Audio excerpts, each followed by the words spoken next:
ইরাকে এক নাস্তিকের জন্ম হয়েছিল, মাজুসি নাস্তিক মুলহিদ।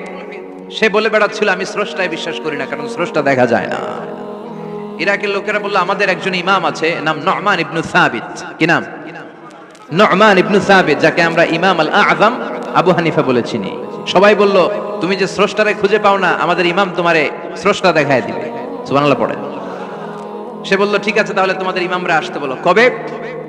সামনের জুমাবারে ঠিক ভর দুপুরে, দুপুর 2টার দিকে জুমার নামাজের পরে আমিও আসবো, তোমার ইমামও আসবে, ডিবেট হবে। দেখি আমি স্রষ্টার বিপক্ষে আর তোমাদের ইমাম স্রষ্টার পক্ষে, দেখি কে জিতে যায়। এই ডিবেট দেখার জন্য হাজার হাজার মানুষ এসেছে ইরাকের কুফা নগরীতে, হাজার হাজার মানুষ এসেছে। ওই নাস্তিকও এসেছে যে আল্লাহকে বিশ্বাস করে না, স্রষ্টাকে বিশ্বাস করে, সবাই এসেছে।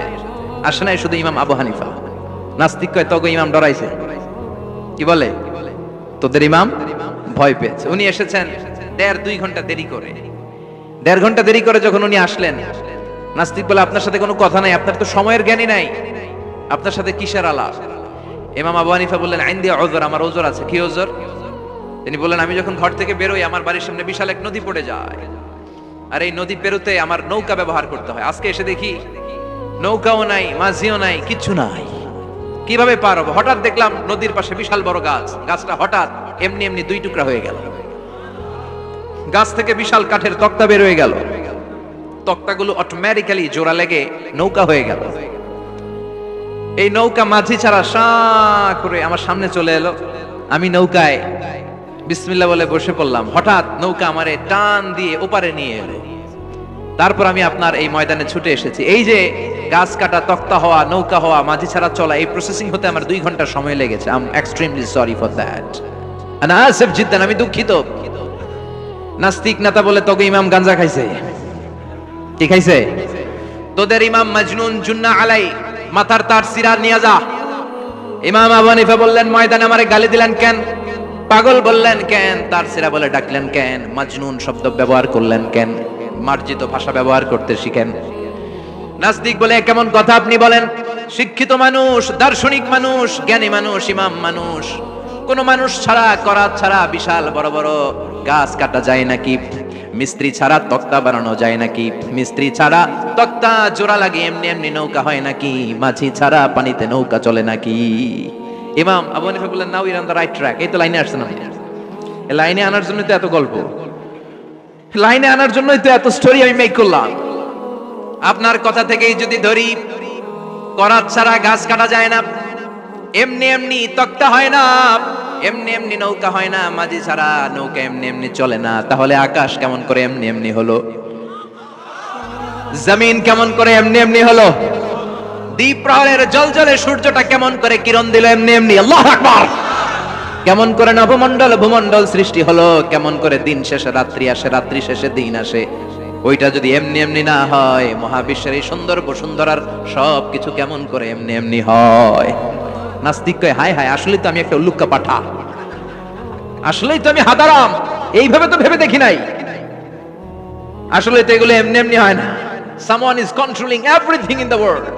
একজন মহা শক্তিধর মহা এমডি আছে, এমডি ম্যানেজিং ডাইরেক্টর, মহা ব্যবস্থাপক, সব ব্যবস্থাপকদের বড় ব্যবস্থাপক। চিৎকার করে বলেন তিনি কে? বিশাল এক ব্যবস্থাপক আছে, তিনি সব কন্ট্রোল করছেন। এতদিন পর্যন্ত আমি বুঝতে পারি নাই, আমারে মাফ করিয়ে দেন আর পড়িয়ে দেন লা ইলাহা ইল্লাল্লাহু মুহাম্মাদুর রাসূলুল্লাহ সাল্লাল্লাহু। সাইয়েদনা ইমাম আবু হানিফার হাতে হাত রেখে শাহাদা বাক্য পাঠ করেছে। সুবহানাল্লাহ পড়েন।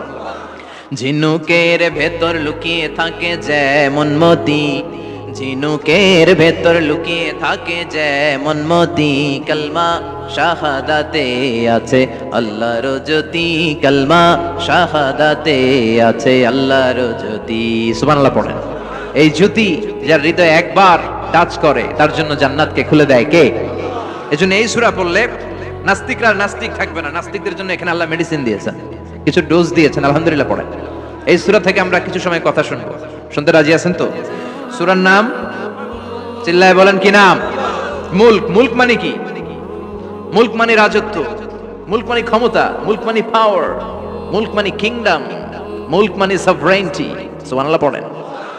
রব্বুল আলামিন বলেন তাবারাকাল্লাযী বিয়াদিহিল মুলকু ওয়া হুয়া আলা কুল্লি শাইইন কাদির। সুমহান সেই সত্তা যার হাতে ক্ষমতা আর তিনি সব বিষয়ে ক্ষমতাশীল। সুবহানাল্লাহ।